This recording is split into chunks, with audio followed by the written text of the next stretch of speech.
তো আমার সামনে দেখতে পাচ্ছেন একটা আমের চারা বা রুস্টক। তো এর উপরে কিন্তু আমরা গ্রাফটিং করব। এটা হচ্ছে সায়ন। দেখুন সায়নের উপরে কিন্তু মুকুলের মতো হয়ে আছে, এগুলো থেকে কিন্তু নতুন পাতা ছাড়বে। তো আপনারা এই ধরনেরই সায়ন কিন্তু নির্বাচন করবেন। তো দেখতে পাচ্ছেন আমার সামনে যে রুস্টকটা আছে, এটা কিন্তু 2 থেকে আড়াই ফিট আমরা রেখে কিন্তু কেটে দেব। তো আপনাদের যেরকম চাই সেরকম কিন্তু আপনারা করতে পারেন। তো আমার এটা কিন্তু 2 থেকে আড়াই ফিট রেখে কিন্তু কেটে দিলাম। ভালো রুস্টক না হলে কিন্তু গ্রাফটিং উপযুক্ত হবে না। এবার কিন্তু আমরা সায়নটা আছে কিন্তু সেই সায়নটা ভি আকৃতি করে কেটে নেব।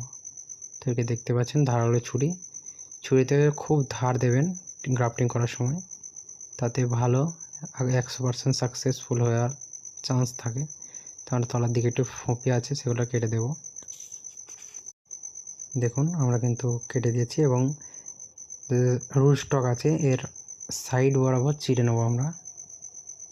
তো দেখানোর ক্ষেত্রে আমরা কিন্তু খুব আস্তে আস্তে করছি এবং খুব সতর্কভাবে করবেন। এটা সাইডটা মিল করবেন, এক সাইড মিল করবেন। আর যদি 2 সাইড মিল হয় তো 2 সাইড মিল করে দেবেন, আর যদি এক সাইড মিল হয় এক সাইড করবেন।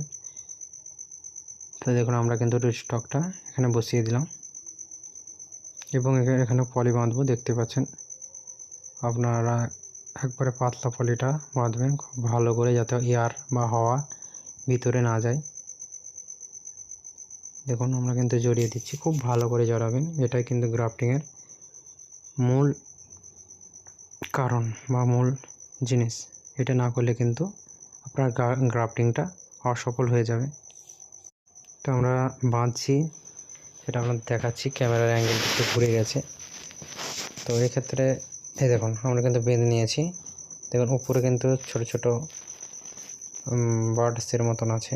তো এগুলো কিন্তু নতুন পাতা আসবে এবং এর ভিডিও আপনাদের অবশ্যই আমি দেব।